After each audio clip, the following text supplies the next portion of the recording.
Bonjour et bienvenue chez les douceurs de Maïlis. Je vous retrouve aujourd'hui dans une nouvelle vidéo et on va réaliser ensemble un cake ultra fondant au chocolat et cacahuètes. Donc c'est une recette tirée du blog de ma ligne gourmande.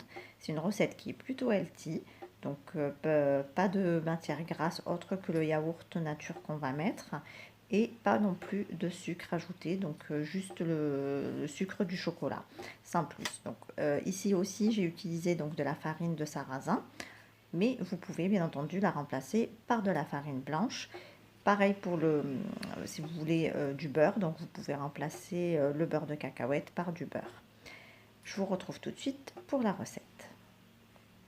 Alors ici j'ai mis 200 g de chocolat noir. Je vais ajouter donc 200 g de yaourt nature.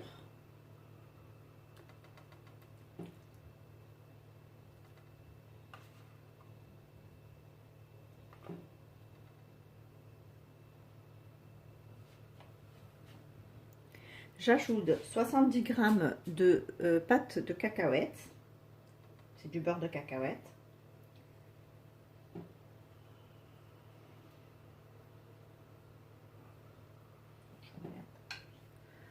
Je vais fondre les trois ingrédients ensemble, donc au bain-marie, jusqu'à ce que le chocolat soit fondu complètement et que j'obtienne un mélange bien lisse et homogène.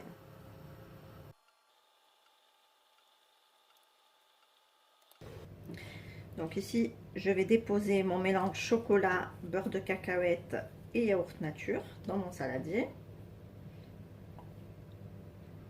J'ajoute 2 œufs.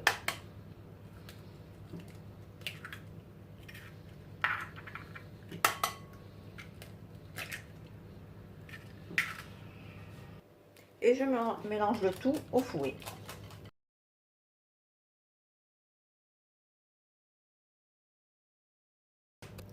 Ici, j'ai 150 g de farine de sarrasin, que vous pouvez remplacer bien sûr par de la farine blanche, à laquelle je vais ajouter 8 g de levure chimique.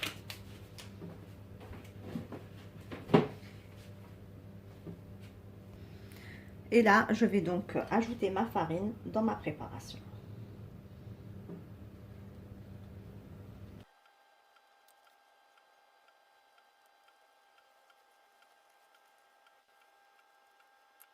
Ici, j'ai donc un moule à cake que j'ai légèrement graissé. Je vais venir déposer ma pâte à gâteau à l'intérieur.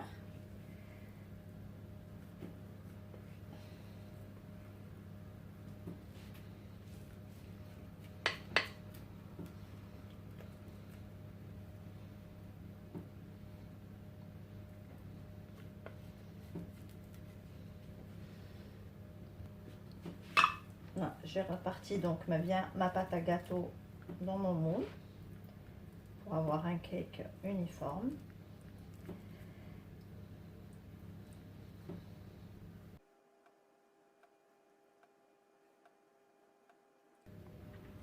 Ensuite, donc, je vais enfourner mon gâteau pour 30 minutes à 160 degrés.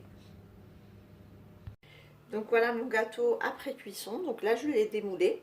Alors, vous pouvez les laisser tel qu'il est ou le saupoudrer de sucre glace, par exemple. Moi, je vais les recouvrir de chocolat. Donc là, j'ai fait fondre 60 g de chocolat. Et je vais donc venir napper avec mon gâteau.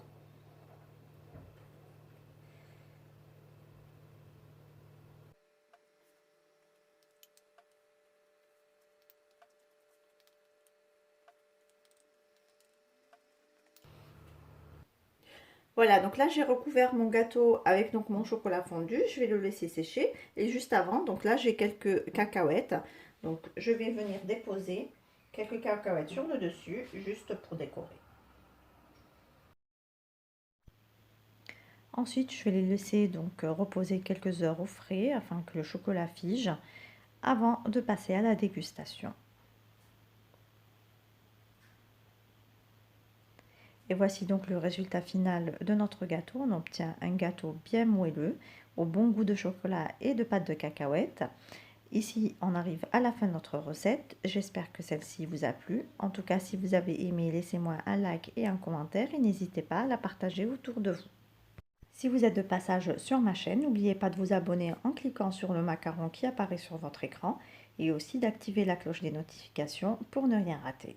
Quant à moi, je vous retrouve très prochainement dans une nouvelle vidéo. Merci de m'avoir suivi et à très bientôt chez les douceurs de Maëlys.